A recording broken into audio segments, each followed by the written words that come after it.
там гледат Чете една книжка тук и нищо няма. което да ги впечатли.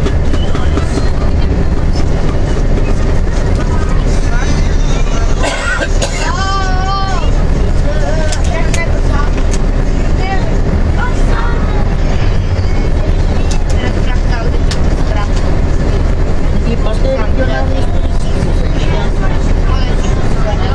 ще ходим ли в музея? Да. Защото ми е гледала по интернет и каза, че бил много хубав.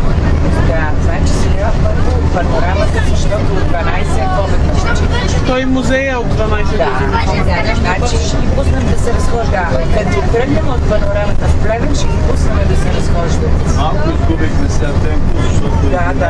спет. Нищо, ние и в половина да стигнем е пак то. Не трябва. Да. И сега пак на магистрала ще излезем, нали? Не, няма магистрала. Такова път, че е до Плевен. Такъв до Плевен. Не, има малко там от Дъбници до Дъбник до Плевен, така е разделен път.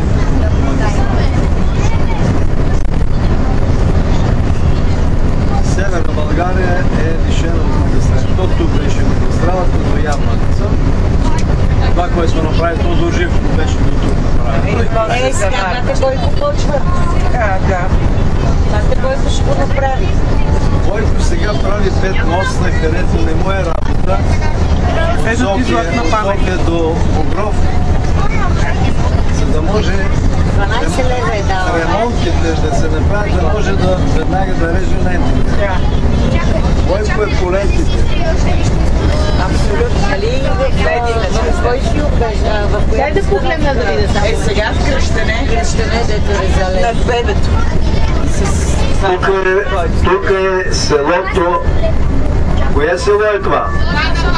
Златна Панега. Тук е един от най-големите заводи в България, който произвежда цимент. Е така в дясно, след малко ще видите комини. Китайска пагода.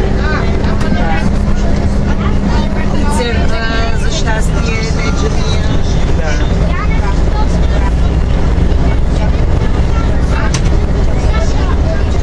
Който сега ще строи завод в Казаха.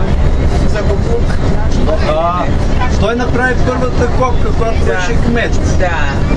Копна не довърши.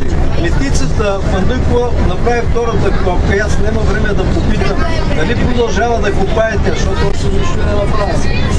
Дали копае кирката, да се смени кирката? Абсолютно. Шегувам се, може да се. Не са, моля да... А сега ще прави завод за ленти. Виж каква къща има. Че свърши ленти. Свърши къде? Завод за ленти. Само и богати къщи. Това ми името дето ми. Имайте преди, че това са почти всички. Ето вижте там. Аз погледнихте реалично от цимента. Там вижте къде Да, това е, да. Това е циганска къща. Тук са само цигани. Погледнете и ще видите. Това е циганския квартал. Ето, Ама тук Тези вижте, къщи- тия къщи са с какви интересни покриви. За всички тук няколко къщи. да. Ето и тук пак има същия покрив. Това е циганския квартал, който е, може би, 50% от населението. Колко са бедни. Всички тези, Ама какви къщи имат тия цигани? Еми, с нощен труд са ги придобили парите. Нали? Да, от съседните села са работили. От нощен труд, знаете, нали? Да, знаем. Цап се работа. Аз се възбудих